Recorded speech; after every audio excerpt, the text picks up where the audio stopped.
away from wholesome states, for this has been called non-decline by the Blessed One. It is in such a way, monks, that one is not subject to decline.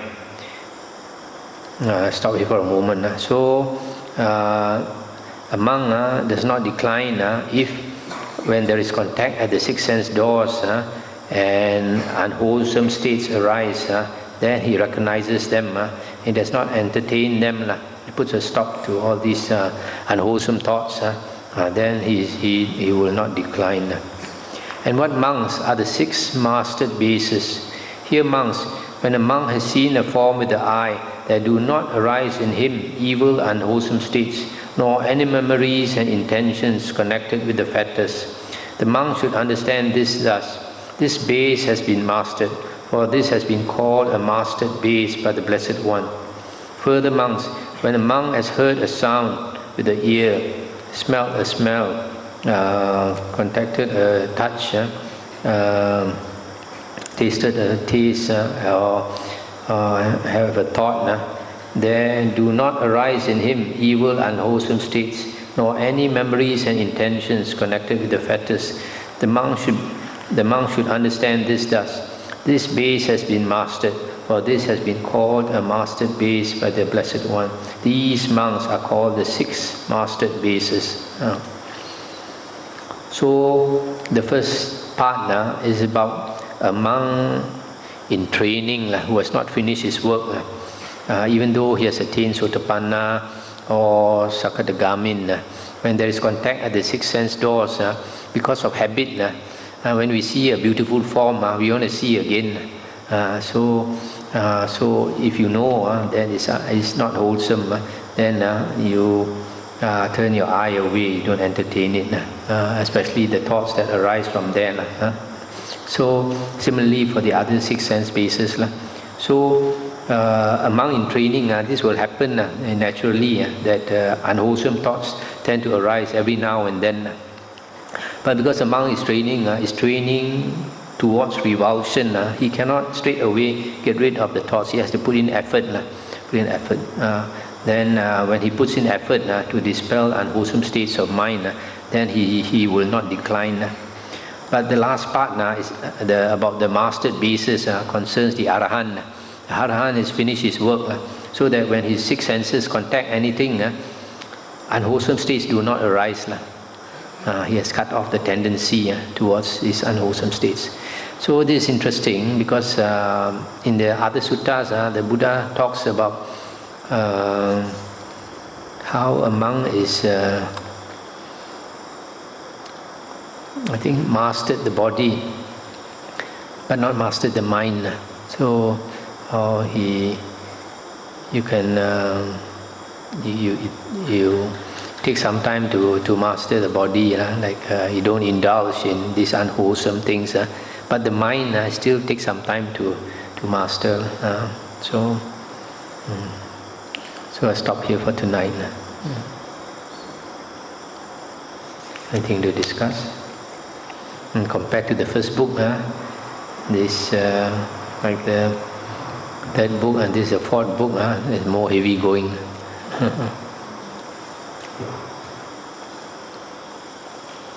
Now we have the microphone. Anybody want to use?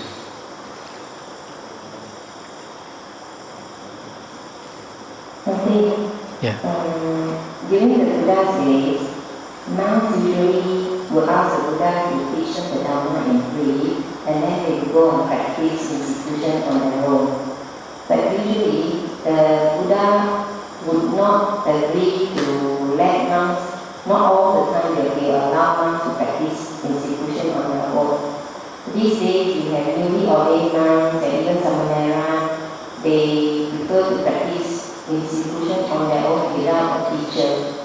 So we also know that the Buddha stresses the eye practice on Indriya Samvara and Viveka.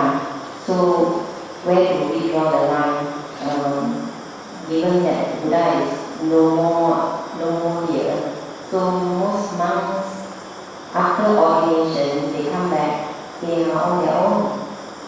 So they can please enlighten us on this for serious practice. exceptional, what should they do? Actually, the Vinaya books are quite clear about this. The Buddha said that generally a new monk should train with an experienced teacher and for 5 years. And the purpose of this training for 5 years is to understand the Suttas and the Vinaya thoroughly. And other things that a monk needs to know. So this is the general rule that a new monk should stay with a teacher. But the Buddha gave allowed exceptions. The Buddha, the exceptions allowed is like a monk has come into monkhood late in life. So he doesn't have much time. So if he wants to practice alone, strive very hard in meditation and live alone, the Buddha allows that. But even then, he should have a firm foundation in the suttas, because the Buddha in one of the Satipatthana suttas, when a monk asked for instructions on meditation, the Buddha said, first you must establish 2 foundations. One is sila, moral conduct, that is basic for everybody. And secondly, the Buddha said you must have right view. And right view, according to the suttas, comes from learning the suttas. Only when you learn the suttas, the original discourses of the Buddha, then only you can get right view. So after you have right view, then you go and meditate, practice, then the chances of going on the right path is good. But if a monk does not learn the suttas and then straight away he goes into practice of meditation, he may go the wrong way and never achieve anything. So it's very important to get right view first. So generally that is the case with monks. If they want to live alone, they should first get right view. So we are very fortunate nowadays, unlike the Buddha's time. The Buddha's words are all in black and white in the book form. So if a monk takes the trouble to study the Nikaya books, he can also get right view. In that case, if he doesn't want to follow a teacher, then it's okay. But generally, a monk does not follow a teacher only if he's come into monkhood old. If he's still young, then he has time. He should follow a teacher and get guidance from the teacher whenever possible. The other thing is a lot of monks, we notice nowadays, like Malaysian monks, soon after they are ordained, they start going overseas. They go to Burma, they go to Sri Lanka, they go to Thailand, they go to Taiwan, they go everywhere. Go India, go China. Actually, in the Vinaya books, it's not allowed. A young monk, wherever he wants to go, he should be accompanied by a senior monk, because a young monk, he's not disciplined or trained yet, so he may misbehave or get into some trap or make some mistake or other, or not conduct himself well. So if a monk has not had 5 vasas, has not completed 5 years of monkhood, he should never travel alone, unless in exceptional cases where you cannot find a senior monk to accompany him. Otherwise, wherever he goes, out of the monastery, he should not leave the monastery on his own. So a lot of monks nowadays, they don't study the Sutta and the Vinaya. They don't know all these rules, so they just go here, go there.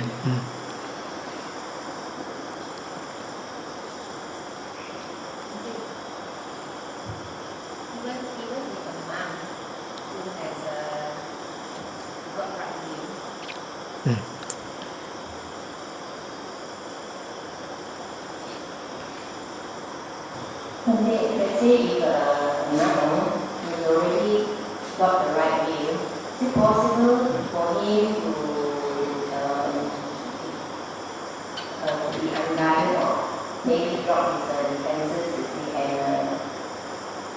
peaceful.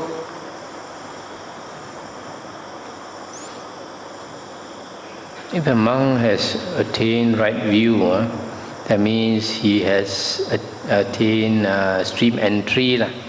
So you have attained stream entry, then he is an Arya. And if he is an Arya, it's not possible for him to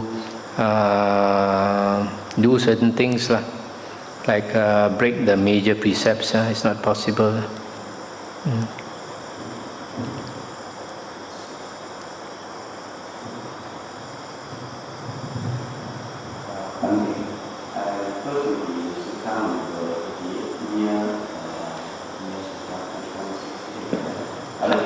What page is it? 1688. 1688. Sorry. China 166. Page what? Page what? 1166, sorry. Tell the Salayatana that it is because I have seen and directly known sensations in the eye consciousness and things that recognizable in the eye consciousness. What do they mean by sensations in the eyes and eye consciousness? It could be this is attained the state where this consciousness ceases, which means this what we call the cessation of perception and feeling above the arupa jhanas, above all the jhanas. You have this state called cessation of perception and feeling, where the sixth consciousness stops. When the sixth consciousness stops, the world also disappears. The body and the world and the eye, everything disappears. So when a person comes out of that state, it's a very high state, he either becomes an anagamin or an arahant. One more question from here, page 1169. This Bunyasi,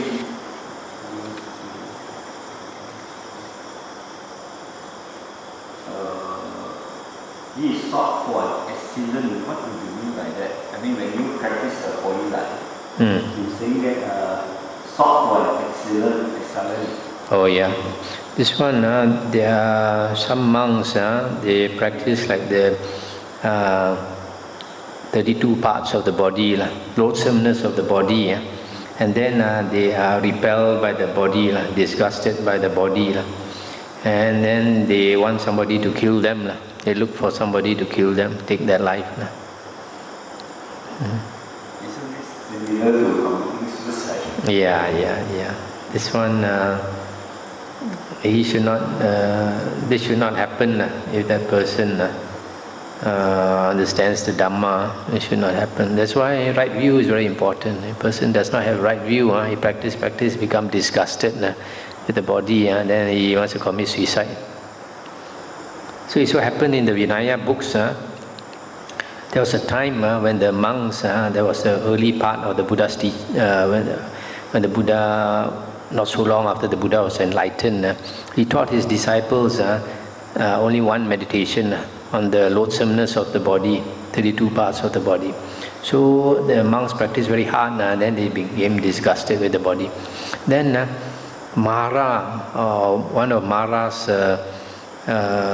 devas, entered the body of a monk, and then this monk used to be a butcher or something. So he asked the monks, he said, who is disgusted with the body? I will bring you to Nibbana faster. So he being a butcher before, he got a very sharp knife. So some of them were very disgusted with life. They asked him to take their life. So either slit their throat or what. So at that time the Buddha went into seclusion, I think for 2 weeks. When the Buddha came out of seclusion, he found the number of monks reduced.